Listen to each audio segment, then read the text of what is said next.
There could be neither luck nor grace, Dante said, in a house where there is no respect for the pastors of the church. Mr. Dedalus threw his knife and fork noisily on his plate. Respect, he said. Is it for Billy with a lip or for the top of a Gus in armor? Respect. Princess of the church, said Mr. Casey with a slow scorn. Lord Lytrom, coachman. Yes, said Mr. Dedalus. They are the Lord Anointed, Dante said. They are honor to their country. Top of gods, said Mr. Dedalus coarsely. He has a handsome face, mind you. In repose, you should see that fellow lapping up his bacon and cabbage of a cold winter day, oh Johnny. He twisted his features into the grimace of a heavy bestiality and made the lapping noise with his lips. Really, Simon, you should not speak that way before Stephen. It's not right. Oh, he'll remember all this when he grows up, said Dante hotly. The languages he heard against God and religion and priests in his own home.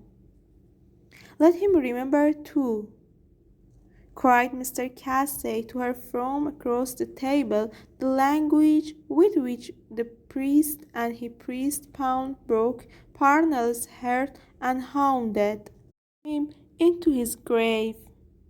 Let him remember that too when he grows up. Son of a bitch, cried Mr. Dedalus. When he was down, they turned on him to betray him and rent him like rats in a sewer. Love-life dogs. And they look it. By Christ, they look it. They behave rightly, cried Dante. They obey their bishops and a priest, honor to them. Well, is it perfectly dreadful to say that not even for one day in these years? Say, Mr. Dedalus, can we be free from these dreadful disputes? Uncle Charles raised his hand mightily and said, Come now, come now, come now. Can we not have our opinions, whatever they are, without this bad temper and this bad language? It is too bad, surely. Mrs. Dedalus spoke to Dante in a low voice, but Dante said loudly, I will not say nothing. I will defend my church and my religion when it is insulted and spit on by renegade Catholics. Mr. Casey pushed his place rudely into the middle of the table and, resting his elbow before him, said in hoarse voice to his host, Tell me, did I tell you that story about a very famous spit? You did not, John, said Mr. Dedalus. Why then, said Mr. Casey, it is a most instructive story. It happened not long ago in this country, Wicklow, where we are now. He broke off and, turning toward Dante, said with quiet indignation, And I may tell you, ma'am, that if you mean me, I'm not ranked Catholic. I'm a Catholic, as my father was, and his father before him, and his father before him again, when we gave up our lives rather than sell our faith. The more shame to you now, Dante said, to speak as you do. The story, John, said Mr. Dedalus, smiling. Let us have a story anyhow. Catholic indeed, repeated Dante ironically. The blackest Protestant in the land would not speak the language I have heard this evening. Mr. Dedalus began to sway his head to and fro, crooning like a country singer. "I'm no Protestant, I tell you again," said Mr. Casey, flushing. Mr. Dedalus, still crooning and swaying his head, began to sing in a grunting nasal tone. "Oh, come, all you Roman Catholic that never went to Mass." He took up his knife and fork again in a good humor and set to eating, saying to Mr. Casey, "Let us have the story, John. It will help us to digest." Stephen looked with affection at Mr. Casey's face, which started across the table over his joined hands. He liked to sit near him at the fire, looking up at his dark, fierce face. But his dark eyes were never fierce, and his slow voice was good to listen to. But why was he then against the priest? Because Dante must be right then. But he had heard his father say that she was a spoiled nun and that she had come out of the convent in Alleghenies, when her brother had got the money from the savages for the trinkets and the Chinese. Perhaps that made her severe against Parnell, and she did not like him to play with Eileen because Eileen was a Protestant, and when she was young she knew children that used to play with Protestant, and the Protestant used to make fun of the litany of the Blessed Virgin. Tower of Ivory. They used to say house of gold. How could a woman be a tower of ivory or a house of gold? Who was right then? And he remembered the evening in an infirmary in Clognotes, the dark waters, the light at the pier head, and the moan of sorrow from the people when they had heard. Eileen had a long white hand. One evening when playing tig, she had put her hands over his eyes, long and white and thin and cold and soft. That was ivory, a cold white thing. That was the meaning of Tower of Ivory. The story is very short and sweet, Mr. Casey said. It was one day in Arklow, a cold, bitter day, not long before the chief died. May God have mercy on him. He closed his eyes wearily and paused. Mr. Dedalus took a bone from his plate and tore some meat from it with his teeth, saying, "Before he was killed, you mean?"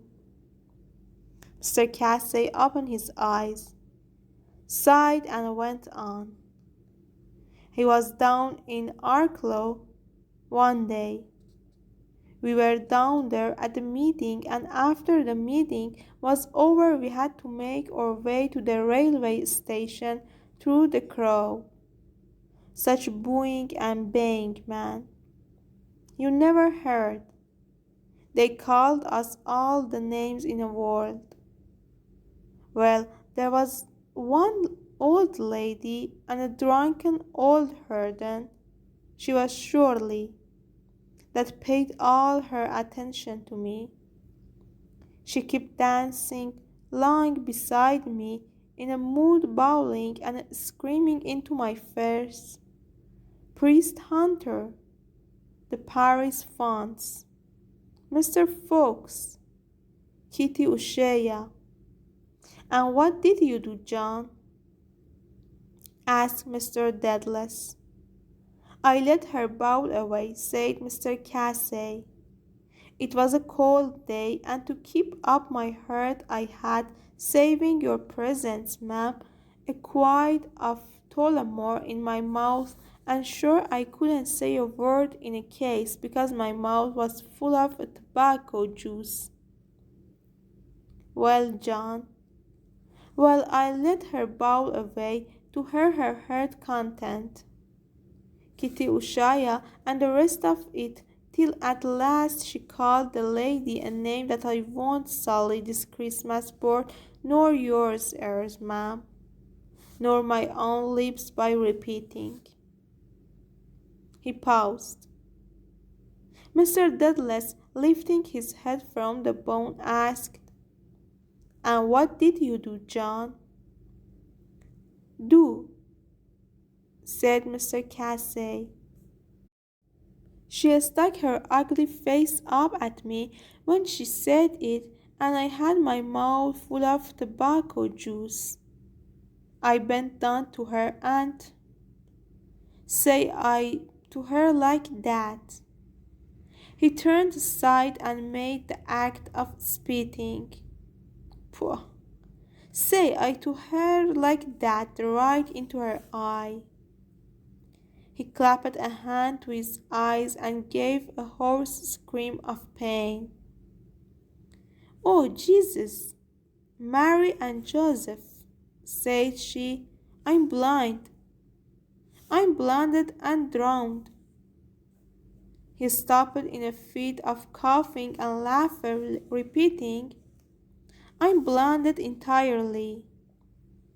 Mr. Dedalus laughed loudly and lay back in his chair while Uncle Charles swayed his head to and fro. Dante looked terribly angry and repeated why they laughed. Very nice, huh? Very nice. It was not nice about the spit in a woman's eyes.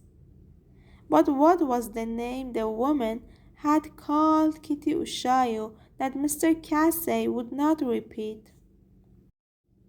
He thought of Mr. Casey walking through the crowd of people and making speeches from a wagonette.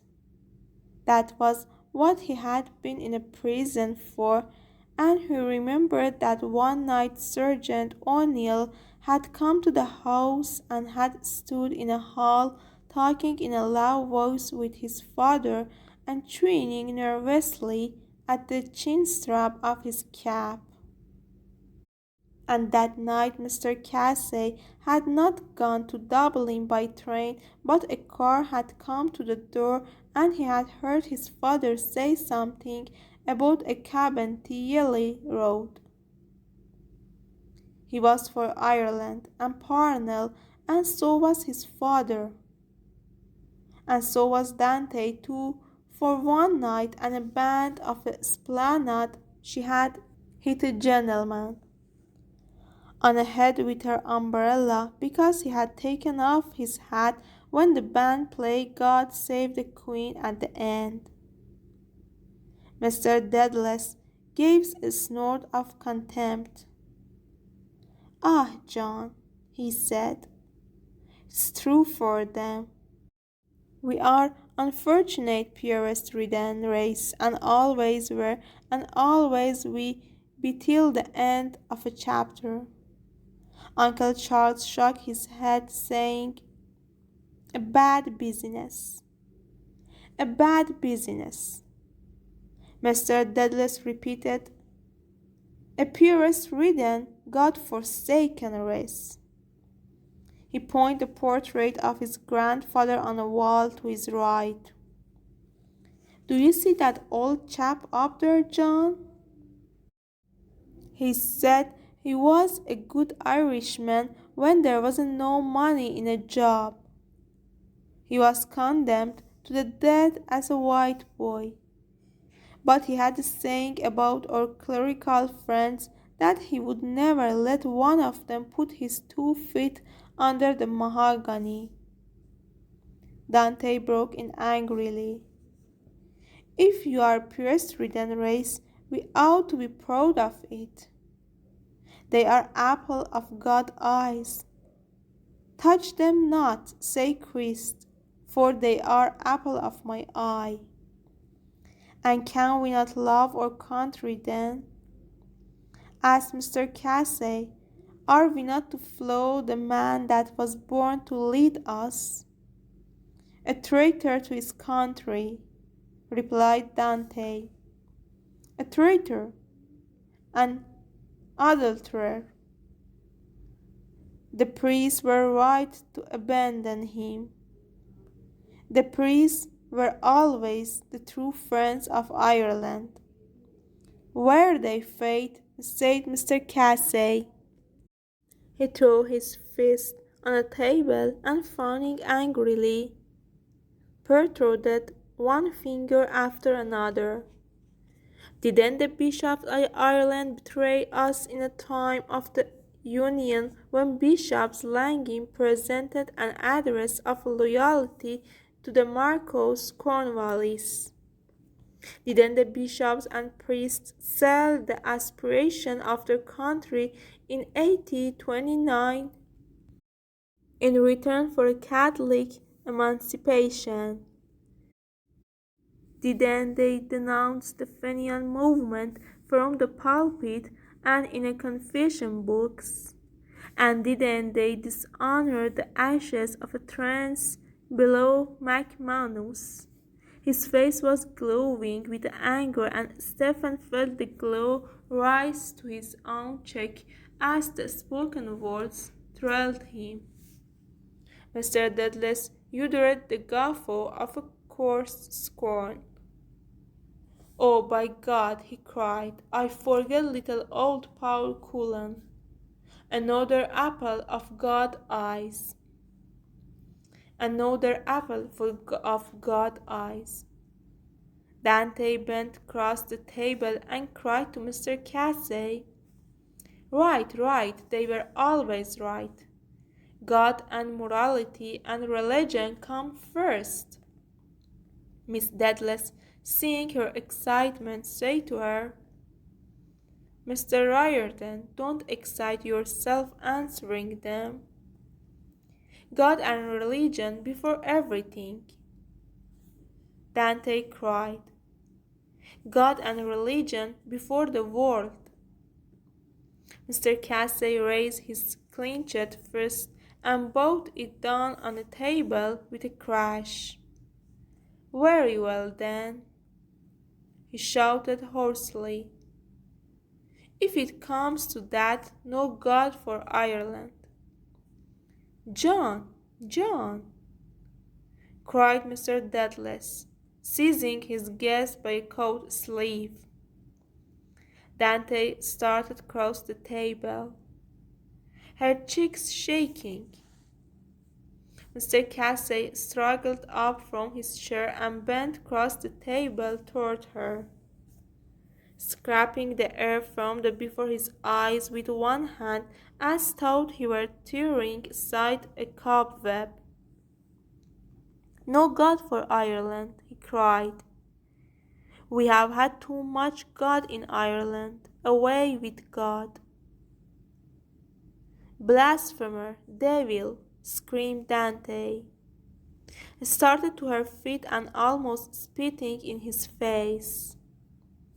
Uncle Charles and Mr. Douglas pulled Mr. Casey back into his chair again, talking to him from both sides reasonably. He stared before him out of his dark flaming eyes, repeating, Away with God, I say. Dante shoved her chair violently aside and left the table, upsetting her napkin, which rolled slowly along the carpet and came to rest against the foot of an easy chair. Mrs. Douglas rose quickly and followed her toward the door. At the door, Dante turned around violently and shouted down the room, her cheeks flushed and quivering with rage.